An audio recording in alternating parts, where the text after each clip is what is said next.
So somehow we have arrived at another Halloween, so what better way to mix this all up in one big pot as if we were a witch than to take scariness and wrestling and smush them together. But yes, even sports entertainment has tried to freak you out here and there. I'm not talking about Goldberg versus The Undertaker from Saudi Arabia. I shouldn't have said it. They genuinely wanted to induce fear. Here's 10 terrifying wrestling moments that still scare adults. Subscribe. Number 10, Seven wants to scare kids through a bedroom window. Now very sadly, in practice, this wasn't terrifying at all and was in fact hilarious. But when you break down what the implication was, it will make you all oogly boogly. Because yes, Dustin Reynolds decided when he went to WCW, he wanted to be a kid abductor. Now, I've thought about this for the last 20 years, and I still don't understand why, but you can't argue that it didn't scare grown-ups, because everybody at Turner, who aired World Championship Wrestling, was like, no, you gotta kill that right now, we are not gonna put it on television. It absolutely was the right decision, though, because in one of these vignettes, it was like this weird voiceover person saying, oh, who's in your bedroom, who's at your window, who's under your closet? Come with me and live forever. So this was like the Pied Piper on crack. Sometimes wrestling is insane. Number 9, The Ultimate Warrior's WrestleMania 6 promo. Now, a lot has been said about The Ultimate Warrior, but in 1990, there's no two ways about it. He was receiving reactions that were almost as big as Hulk Hogan, which is why Vince McMahon was like, well, I think I've found our bright new star. The problem is that he was never going to fit this void because the man was absolutely off his rocker, as we learned as we were getting to WrestleMania 6 and somebody went to the Ultimate One, oh yeah, can you just cut us a promo? And he came up with this nonsense. And yes, we are referring to the one where he talks about flying a plane and taking the nose and plowing it into the ground, Hulk Hogan. And when you sit back and kind of take it how it's meant, this ain't no good guy. This is a crazy James Bond villain who wants to kill us all. The Warrior also does the whole quiet and now loud dynamic. And seriously, if you saw somebody doing this down the street, you wouldn't run to them and say, oh, be my WWF champion. Like, okay, thanks, pal. I gotta go over here. Number 8, Randy Savage gets bitten by a cobra. I basically wasn't born when this happened, but I do know when I caught up with it, 1, I was like, oh my gosh, what is Jake the Snakes Roberts doing to the Macho Man Randy Savage? And 2, do you know who else was scared out of their boots? That's right, the Macho Man Randy Savage. He didn't want to do it. As has been well addressed in many a shoot interview too, Randy said, alright, well if this is gonna go down, Jake, the snake has to bite you first, which is what did happen backstage. And even then he walked to the ring being like, stupid wrestling, I don't know how we got here. It really is incredibly well done though, because the Macho Man sells it with genuine fear, as we've discussed, but Jake the Snake Roberts was just such a compelling character, and every single little thing he did had you on tenterhooks. It really is the kind of angle we could go back today, and while we'd probably have to approach it differently given what we do know and how we like to treat animals, seriously, this had more venom than the snake itself.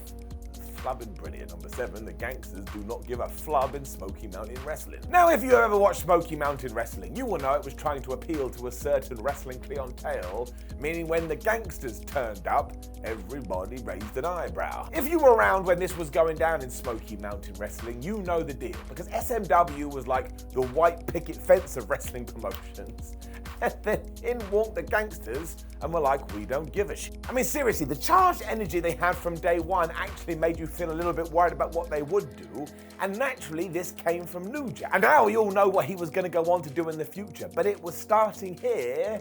I think he totally believed that wrestling was legit, and if you tried to beat him, well, sometimes he was actually going to try and kill you. He also knew that certain members of the audience were going to dislike him due to the color of his skin, and rather than shy away from it, he used that to become an even more intimidating individual. And seriously, if you are an up-and-coming pro wrestler and you need to know how to create real tension, you ain't gonna find better than this. I mean, there were serious times where it looked like the gangsters were actually going to attack the crowd, and I bet if you Google hard enough, you'll probably find stories when they did. Number 6, Brock Lesnar gives Randy Orton a concussion. Going down to the SummerSlam, thank you Bret Hart, back in 2016, this one was absolutely crazy, and do not forget it went so off the rails, even Chris Jericho popped up in the backstage area going, well, can someone tell me what's going on? Because that ain't wrestling. And basically what had happened was this. We had Brock Lesnar versus Randy Orton in our main event, and to try and get some headlines, I suppose,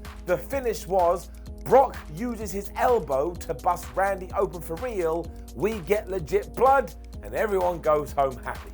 Well, no, you were totally wrong. Lesnar apparently told McMahon that he was trained in this art form, but they don't even let you do this in MMA, so why are we doing it in sports entertainment? So seriously, approach with caution, but if you do go and watch this now, you will feel absolutely terrified because it's one man who has been told to let the other one willingly punch him right in the head. I tell you, this should never have happened. Number 5, Doink the Clown unsettles some kids. Now, we are not talking about what Doink did became. After all, WWF just went, screw it, have him as Bozo as he jumped around being, aren't clowns funny? And the answer is no. We are talking about the Matt Bourne-inspired persona, where he was like, no man, I'm gonna be well flubbed up. Clearly inspired by the horror movie It, the absolute genius of the character is that he didn't have supernatural power, he didn't have magic coming out of his fingers. He was just a disturbed individual that had decided to make a living in wrestling, and given that a lot of youngsters watch it, he was going to try and get in their heads. I mean, some of the promos he did too, where he clocked his head and stared right into the camera lens, whereas if he was a serial killer, it's such a shame that Matt Bourne couldn't get his personal demons under control. This really could have become an old-timer. Number 4, the first Mankind vignettes. If you do go back and watch most of the early Mankind character right now, you just have to give a round of applause to Mick Foley, because he was given this idea and flubbed me sideways, he turned it into a masterpiece. I mean, be it the fact that he used to rock in the ring pulling out his hair screaming, "Mommy, mommy," because he had serious parental issues, or the fact he left to that nice, airy music because he was so happy that he bludgeoned his opponent, every single little thing he did just made you go, well, something about this cat ain't right. I would implore you to find one particular interview he did when he goes into a hushed whisper as he starts to say, "It wasn't me, it was them." Because once again, you're just like, I know that wrestling is predetermined. I don't ever want to see this guy again. Which was the point. Really what Foley did too was make this character real, which is why when eventually he did go babyface and win the WWE Championship, we were all damn happy. Number 3, Magnum TA almost takes another man's eye. You would not be able to do Magnum TA versus Tully Blanchard in a 2022 wrestling world, because their whole point was, these two guys hate each other so much, we're gonna put them in the ring, we're not 100% sure what's gonna happen. Maybe they rip each other's arms off. This was so effective though, and the build so well done, that at one moment it did actually look like Magnum TA had gone, I can't stand this guy, and he'd exploded his eyeball. That is right, you can go and see the footage. It soon turned out, given the good baby face he was, he had decided not to, and he walked away instead. But seriously, it's just the vibe and the atmosphere of the piece. You can totally believe this as a real fight that just happens to be broadcast on television.